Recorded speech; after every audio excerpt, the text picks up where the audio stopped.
Alors nous aurons 3 extraits du livre de Ruth, et je vous lirai donc les 3 extraits. Donc le premier se trouve au chapitre 1, les versets 15 à 18. Naomi dit à Ruth, « Tu vois, ta belle-sœur est retournée vers son peuple et vers ses dieux. Retourne chez toi comme elle. » Ruth répondit, « Ne me pousse pas à te laisser, à partir loin de toi.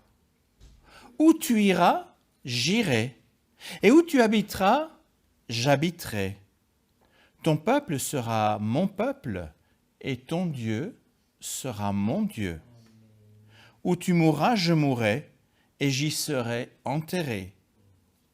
Que l'Éternel me traite avec la plus grande sévérité si autre chose que la mort me sépare de toi. » La voyant décidée à l'accompagner, Naomi cessa d'insister auprès d'elle. Le deuxième extrait se trouve au chapitre 2, et là je lirai les versets 8 à 13. Boaz dit à Ruth, « Écoute ma fille, ne va pas ramasser des épis dans un autre champ, ne t'éloigne pas d'ici, reste avec mes servantes. Regarde où l'on moissonne dans le champ et va après elles. J'ai défendu à mes serviteurs de te toucher. Quand tu auras soif, tu iras au vase et tu boiras ce que les serviteurs auront puisé. » Alors, elle tomba le visage contre terre, se prosterna et lui dit, « Comment ai-je trouvé grâce à tes yeux pour que tu t'intéresses à moi, une étrangère ?» Boaz lui répondit, « On m'a rapporté tout ce que tu as fait pour ta belle-mère depuis la mort de ton mari, et comment tu as quitté ton père, ta mère et le pays de ta naissance pour aller vers un peuple que tu ne connaissais pas auparavant. Que l'Éternel te rende ce que tu as fait, et que ta récompense soit entière de la part de l'Éternel, le Dieu d'Israël, sous les ailes duquel tu es venu te réfugier. » Elle dit, « Oh, que je trouve grâce à tes yeux, mon Seigneur, car tu m'as consolé et tu as parlé au cœur de ta servante. Pourtant, je ne suis pas, moi, comme l'une de tes servantes. » Et le dernier extrait se trouve au chapitre 4, où je lirai là les versets 9 et 10. Alors Boaz dit aux anciens et à tout le peuple, « Vous êtes témoins aujourd'hui que j'ai acquis de la main de Naomi tout ce qui appartenait à Élimélec, Kiljon et Machlon, c'est compliqué à dire, hein, et que j'ai également acquis pour femme Ruth, la Moabite, femme de Machlon, pour maintenir le nom du défunt sur son héritage, afin qu'il ne disparaisse pas parmi ses frères, ni à la porte de sa ville. Vous en êtes témoins aujourd'hui. » Jusqu'ici, la lecture de la parole du Seigneur.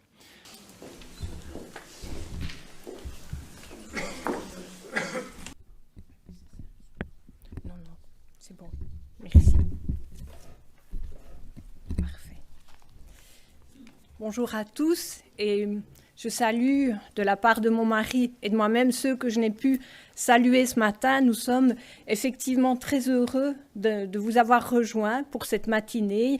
Et c'est vrai que vous avez pris une place dans notre cœur et nous avons vraiment plaisir. C'est vraiment une joie pour nous que de pouvoir vous revoir. Et donc ce matin, nous bénirons ensemble le Seigneur pour ce privilège qu'il nous accorde de passer quelques moments ensemble. Alors vous l'avez vu, le titre du partage de ce matin, c'est une question de choix. Il y a quelque temps d'ici, j'ai lu un article qui était bien intéressant sur une grande entreprise chinoise qui vendait et essayaient d'avoir qui vendaient donc des GSM et qui essayaient de les rendre le plus performants possible, c'est-à-dire le plus intuitif possible et donc de nous en rendre complètement dépendants. On ne va pas entrer dans ce débat-là, mais ils ont cet article qui est paru aujourd'hui parle d'une étude d'il y a 10 ans, donc vous voyez que ce n'est pas d'hier que ça traîne. Et en fait, dans cette étude que l'entreprise a demandé, et c'est là qu'il y a des choses intéressantes, les scientifiques ont analysé le comportement du cerveau pour que justement les GSM fonctionnent de la même façon. Et de la sorte, ça nous rend complètement addictifs. Et donc, le cerveau, quand les scientifiques l'ont analysé à ce niveau-là, ils ont fait une découverte assez intéressante. Moi, ça m'a... Enfin, je reste encore dubitative, mais je fais confiance aux scientifiques, je ne suis pas du tout scientifique. Ils ont analysé les choix que nous faisions sur une journée. Et les scientifiques, après avoir interrogé un panel de personnes, ont déterminé que nous faisions à peu près 100 choix par jour. Déjà là, moi, j'ai essayé de me faire une liste des choix que je fais par jour. Je ne suis pas arrivée à 100. Donc, je me suis dit, tiens, bon, question. Et en fait, en analysant toutes les ondes cérébrales et neuronales et compagnie, ils ont déterminé que nous faisions réellement par jour 35 000 choix. Ils n'ont pas mis la liste. Donc, je ne peux pas vous dire si c'est vrai ou si ce n'est pas vrai. Mais ce sont des scientifiques, on va quand même leur faire confiance. Et donc, il y a une sacrée différence entre ce que nous pensons faire comme choix et les choix que notre cerveau ferait. Et les scientifiques, notamment le professeur Paul Dolan, comme ça, si vous avez des questions, vous cherchez après, vous pouvez lui poser, a expliqué que, en fait, notre cerveau se met, là je paraphrase, en mode pilote automatique pour prendre une quantité de choix inconsciemment pour nous. Et en fait, dans l'analyse qu'ils ont faite, le pourcentage de choix conscients que nous faisons sur une journée s'élève à 0,26%. Alors, on ne fait que 0,26%, ce qui veut dire que notre cerveau fait 99,74% de choix inconscients. Et ce matin, je me suis dit, quand j'ai lu l'étude, je me suis dit, dans les 0,26%, on a intérêt à faire les bons choix. Parce qu'on n'en a déjà que très peu qu'on gère, donc il faut prendre les bons à ce moment-là. Emmanuel vient de nous lire 3 passages du livre de Ruth. C'est un livre où il est énormément question de choix. Nous voyons tout au départ la famille d'Elimelech. Alors, excusez-moi pour les noms, si vous les prononcez en hébreu, je vous assure, ils coulent tout seuls. En français, c'est peut-être un peu plus compliqué, mais en hébreu, ça va tout seul. Elimelech, donc, c'est le mari qui a épousé Naomi. Ils habitent à Bethléem, en Juda. Ils ont 2 enfants, Malchon et Kilion. Et il y a la famine qui survient dans le pays. Et au moment où la famine survient, eh bien, les parents décident de quitter Israël pour aller à Moab, qui est un territoire ennemi, qui est ainsi dans la Bible, parce que là, il n'y a pas la famine.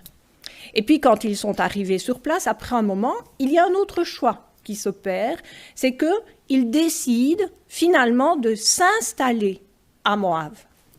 Et puis, les enfants grandissent, et voilà les 2 garçons qui décident, qui choisissent d'épouser une femme moabite chacun. Et puis, il y a un autre choix qui va survenir parce que Elimelech, le mari de Naomi, va décéder, les 2 garçons vont décéder, et Naomi se retrouve veuve et sans enfant dans un pays qui n'est pas le sien, et donc elle choisit de rentrer à Bethléem, en Juda. Et puis il y a aussi le choix que les 2 belles-filles vont prendre de rester ou non avec Naomi. Donc vous voyez que ce livre est un livre vraiment où il est question de choix.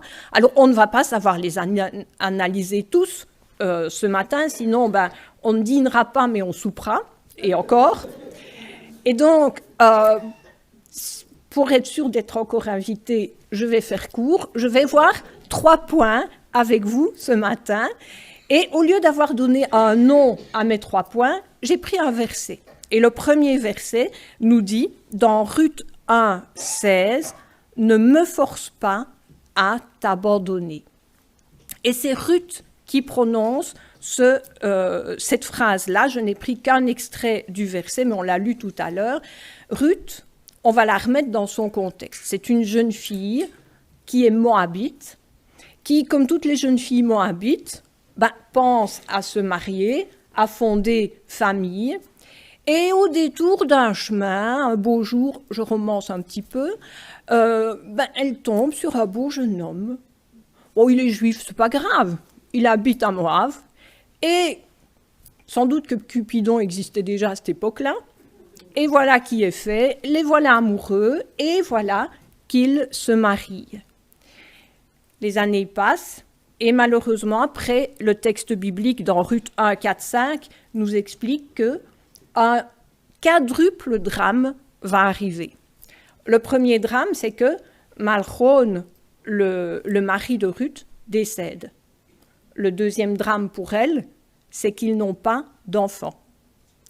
Et les 2 autres drames sont similaires chez Kilion, qui décède, son frère donc, et sans enfants, laissant Orpa veuve et sans enfants. On ne connaît pas beaucoup les lois moabites, mais de ce qu'on en connaît, on sait que la femme veuve et sans enfants est aussi sans statut. Elle n'a droit à rien que de rentrer dans sa famille. Naomi aussi est veuve et elle est sans enfants. Et donc, en étant à Moab, elle n'a pas de statut non plus. Donc elle décide, elle fait le choix de retourner dans son pays parce qu'elle connaît les lois qui existent dans son pays. Et elle parle à ses belles-filles. Naomi est remplie d'amertume pour retourner et elle ne veut pas prendre ses belles-filles avec elle parce qu'elle n'a plus rien à leur offrir, rien à leur promettre. Donc, elle leur parle, elle leur dit « Retournez dans vos familles, retournez chez vos parents et de là, vous pourrez rencontrer à nouveau, je paraphrase encore, ce n'est pas exactement comme ça dans le texte biblique, mais donc on peut imaginer ce dialogue entre Naomi et ses 2 belles-filles pour pouvoir avoir un jour un mari, une descendance. Et elle insiste, Naomi, et c'est à ce moment-là que Ruth lui dit à un moment donné, arrête de me forcer, de vouloir m'obliger à t'abandonner. Alors, la phrase comme ça, elle est toute gentille. En hébreu, elle est un petit peu plus sévère. En hébreu, le verbe que nous avons traduit par « ne me force pas »,« ne m'oblige pas », eh bien, c'est un mot qui montre en fait que Ruth ressent de la part de Naomi une agression. Et pour vous dire, ce verbe, le verbe paga, c'est le verbe en hébreu, aujourd'hui, quand il y a un attentat en Israël, on va parler de ptia. C'est la même racine, c'est vraiment la même racine. Donc c'est vraiment une racine qui montre quelque chose de violent. Et Ruth, elle ressent de la violence de la part de sa belle-mère, elle ressent cet éloignement comme une agression, et elle dit « Tu peux faire ce que tu veux. En fait, j'ai décidé que même si tu m'agresses tous les jours en me disant « Retourne chez ta mère », eh bien, je viendrai avec toi. Et nous lisons la suite de ce verset qui dit « Car, dit Ruth, où tu iras, j'irai. Où tu demeureras, je demeurerai. » Et puis, dans nos Bibles françaises, et là, je vous autorise à les supprimer parce qu'il y a une maladresse de traduction, en fait, vous continuez à lire en voyant que Ruth dit ton Dieu, ton peuple sera mon peuple, ton Dieu sera mon Dieu. En hébreu, le verbe être n'est pas dans le texte. Et quand le verbe être n'est pas dans le texte, ça veut dire que c'est un présent. Et donc, pourquoi est-ce que Ruth veut clôturer ainsi la discussion avec sa belle-mère? Elle lui dit « Je t'aime », c'est une façon de dire « je t'aime », et donc, là où tu iras, je viendrai, là où tu demeureras, je demeurerai, parce que, avec ce que tu m'as déjà expliqué, ton peuple, je le considère comme le mien, et surtout, Yahweh, parce que c'est comme ça que c'est mis dans le texte hébraïque, Yahweh est mon Dieu. Ce n'est pas quelque chose qui se fera, c'est quelque chose que Ruth a déjà compris. Elle a déjà fait le choix d'appartenir au peuple, mais pas n'importe quel peuple, au peuple de Dieu, parce qu'elle appartient déjà à Dieu. Et cette notion de choix, elle est aussi pour nous. Alors ce matin, il est possible que tu ne sois pas sur le chemin qui t'offre un plein épanouissement. Ce chemin ne répond pas à tes attentes. Peut-être le chemin que tu as pris t'a éloigné de Dieu. Et un peu comme Naomi, tu ressens de l'amertume. Elle qui a quitté Bethléem pour Moab, la maison du pain, pour un endroit ennemi, elle revient vers Bethléem avec de l'amertume et elle accuse Dieu. Et peut-être ce matin, tu pointes le poing vers le ciel, accusant Dieu de tes déboires, de tes problèmes. Pourtant, tout comme Ruth est restée près de Naomi, je peux te dire ce matin que même si tu lèves le poing vers le ciel, même si tu en veux à Dieu pour tout un tas de choses, Jésus te dit, moi, tu peux m'agresser de n'importe quelle façon, je reste à côté de toi. Je resterai avec toi sur ton chemin et je veux continuer à marcher avec toi. Et c'est pour ça, c'est parce qu'il nous aime à un point inouï et de manière inconditionnelle que Jésus a accepté de payer le prix fort, la croix. La croix pour pouvoir cheminer avec chacun d'entre nous. Et dans l'évangile de Jean, au chapitre 15 et au verset 16, nous lisons ce que Jésus nous déclare, « Ce n'est pas vous qui m'avez choisi, c'est moi qui vous ai choisi. » Avant même que tu n'en aies conscience, avant même que tu n'entendes parler de Jésus, il t'avait choisi. Il avait tout établi pour pouvoir faire la route avec toi. Ce matin, je t'invite à réfléchir à cette route, à cette volonté, à cet amour gratuit, spontané, entier que Jésus a pour toi. Ne fais pas comme Naomi, ne le rejette pas, mais ouvre l'oreille, écoute ce qu'il a à te dire. Le deuxième verset que j'ai choisi, qui va nous porter sur un autre choix, c'est dans Ruth 2,10 que nous le trouvons, et c'est Ruth qui le prononce de nouveau lorsqu'elle dit « Pourquoi ai-je trouvé grâce à tes yeux?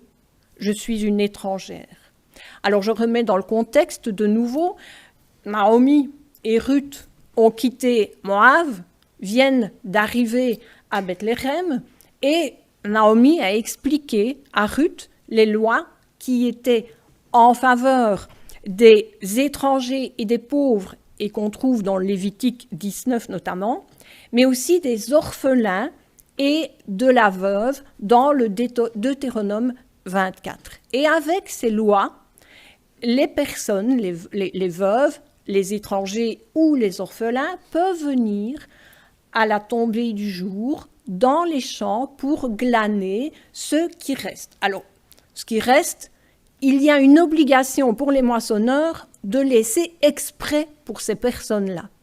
Et comme ça, elles ont un minimum de subsistance. C'est pareil dans les champs, dans les vignes, etc. Et ici, Ruth va montrer, prouver son amour, parce que c'est pas tout de dire « je t'aime », mais aussi il faut le prouver, et Ruth le fait, et elle va s'engager à aller chercher la subsistance pour elle et pour Naomi. Elle ne laisse pas Naomi y aller. Elle le fait pour elles deux. C'est un travail qui est difficile parce qu'on est encore dans la chaleur, parce qu'ils ne sont pas tout seuls pour ramasser et que pour être sûr d'avoir assez, il faut pouvoir être rapide. C'est aussi un travail qui peut s'avérer dangereux parce que Ruth est veuve, elle est étrangère et elle pourrait être la proie d'hommes au mauvais dessein. Et donc, Ruth montre vraiment l'amour qu'elle a. Et si vous vous souvenez, on vient de lire, quand elle a quitté Moab avec Naomi, elle a dit à sa belle-mère, « Ton peuple est mon peuple. Yahweh, ton Dieu, est mon Dieu. » Et Dieu la prend au mot. Dieu voit cette femme et il l'a fait arriver pas dans n'importe quel champ. Il n'y avait pas qu'un champ en Israël, il y en avait une multitude. Et elle arrive dans un champ, dans le champ qui appartient à Boaz.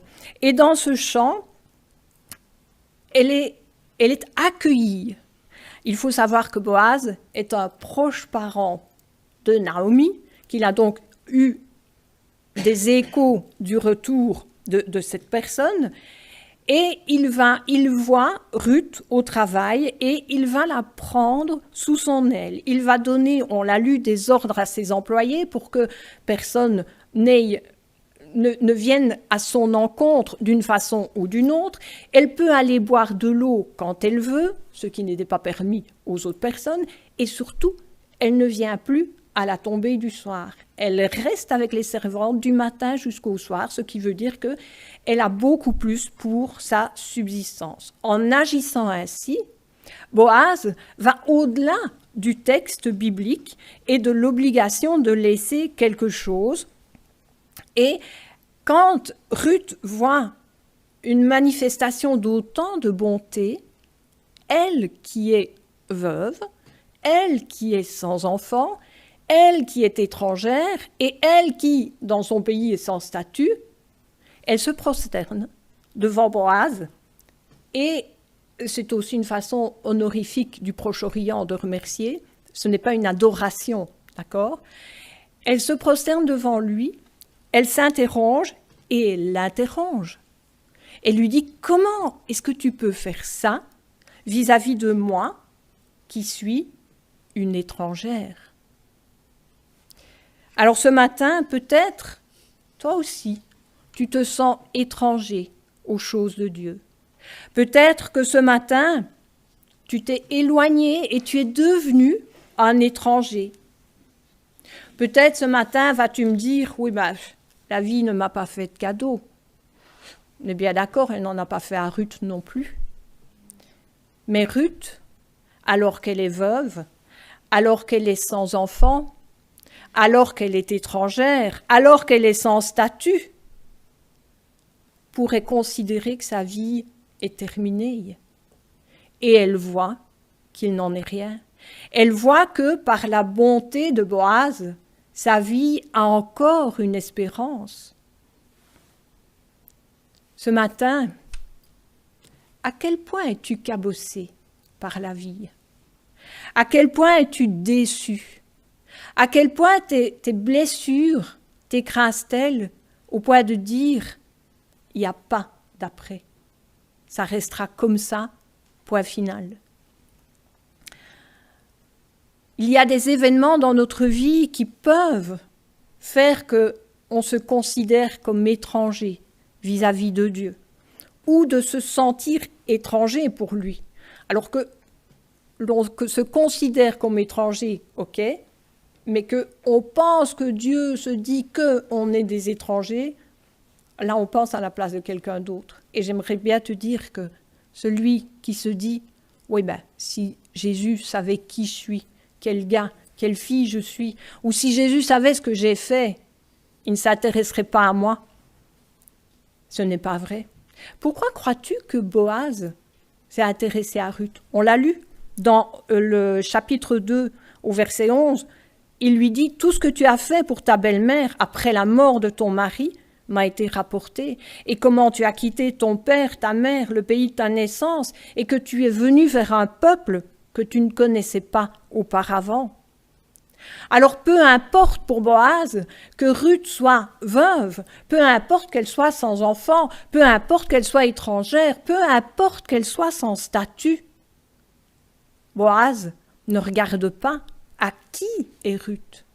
Il regarde à son cœur, il regarde à ses intentions. Et parce elle a un cœur généreux, il est généreux vis-à-vis d'elle. Et ce matin, je voudrais te dire que Jésus regarde pas à ta vie, pas à ce que tu as vécu, non qu'il ne s'en soucie pas, mais parce qu'il veut d'abord être dans ton cœur, il veut voir ton cœur. Et il vient te dire que ta vie n'est pas finie. Ta vie peut connaître un nouvel essor, parce que Jésus veut en faire partie. Ne pense pas que tu es un étranger vis-à-vis de Dieu. Dieu, Jésus, te connaît. Il te connaît même mieux que toi-même. Et Jésus te dit à toi qui es cabossé, à toi qui as eu tant de difficultés, à toi qui, dans Apocalypse 21, 6, à celui qui a soif, soif de justice, soif de reconnaissance, soif d'un nouveau pain, soif d'un lendemain. Il lui dit, je donnerai de la source d'eau de la vie, gratuitement. Ce matin, il y a un choix à faire aussi. Accepter de venir boire à cette source. Accepter de venir se désaltérer. Accepter de recevoir un nouvel essor à sa vie. Le troisième texte que je voudrais évoquer avec vous se trouve dans Ruth 4, au verset 10, et il dit « Et aussi je me suis acquis pour femme Ruth ». Là, évidemment, c'est Boaz qui le dit, et donc on va remettre dans son contexte, parce que tiré comme ça du contexte, on peut très bien ne pas comprendre ce que Boaz veut raconter. En fait, en lisant le chapitre 4, il faut attendre d'être dans ce chapitre-là pour le comprendre, nous voyons que Naomi, par son mari défunt, a un proche parent. Il y en a même deux, en fait. Un dont on ne connaît pas le nom, et l'autre dans la personne de Boaz. Et dans ce chapitre 4, nous apprenons aussi que en fait, il y a ce qu'on appelle la loi du Lévira, la loi du rachat. Je ne vais pas vous entrer dans les explications, sinon on en a pour encore plus. Mais en tout cas, pour vous dire que cette loi permet à une veuve ou à un couple qui a dû partir du pays, qui a fatalement pas pris son champ avec lui, c'est un peu compliqué, et donc le champ est devenu la propriété de quelqu'un d'autre, et quand il rentre, le nouveau propriétaire doit revendre le champ à la personne ou à un proche parent, puisqu'ici le mari est décédé.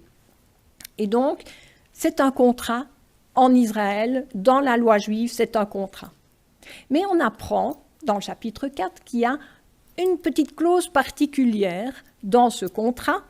Elimelech, le papa décédé, a associé son fils Malchon, donc le mari défunt de Ruth, au rachat du champ.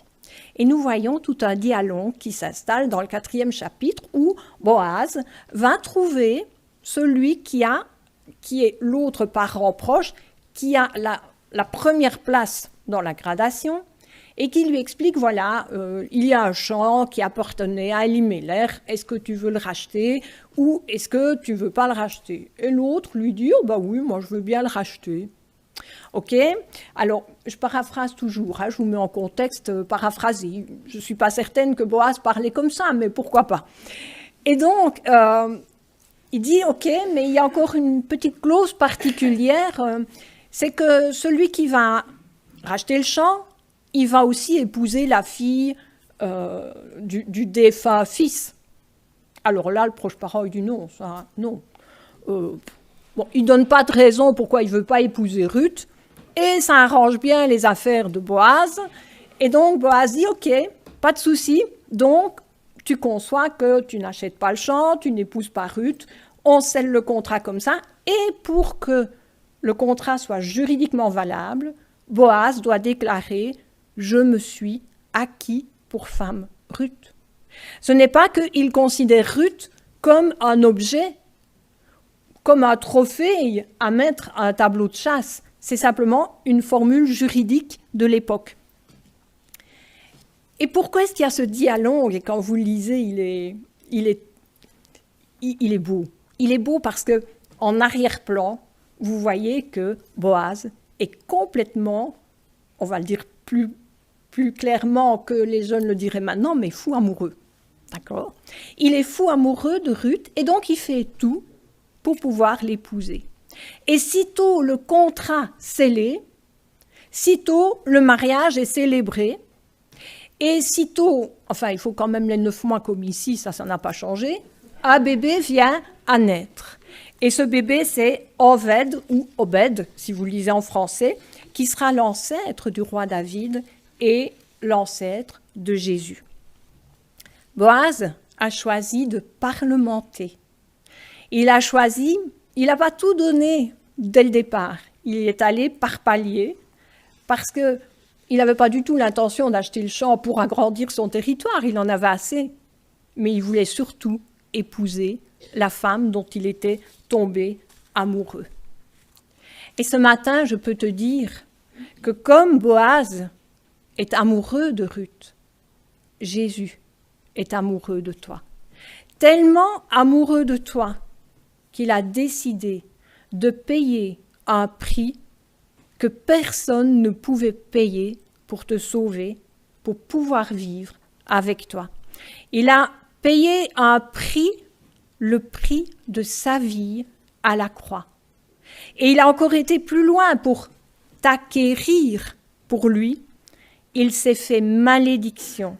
Dans le livre de Galates, au verset 3 et au chapitre 13, on lit « Christ nous a rachetés de la malédiction de la loi, étant devenu lui-même malédiction pour nous. » Christ a fait un sacrifice ultime que personne ne peut faire. Et pourtant, il ne t'oblige pas. Il te montre, il te présente, il t'explique, mais tu es libre de choisir. Christ t'aime, Christ t'invite, Christ t'attend, Christ espère, mais c'est à toi de faire le choix. En conclusion, ce matin, puisque nous avons parlé à l'entame de ce partage du pourcentage minime de choix conscients que nous faisions, je voudrais que l'on puisse vraiment réfléchir aux choix importants et conscients qu'on a à faire ce matin par rapport à Jésus.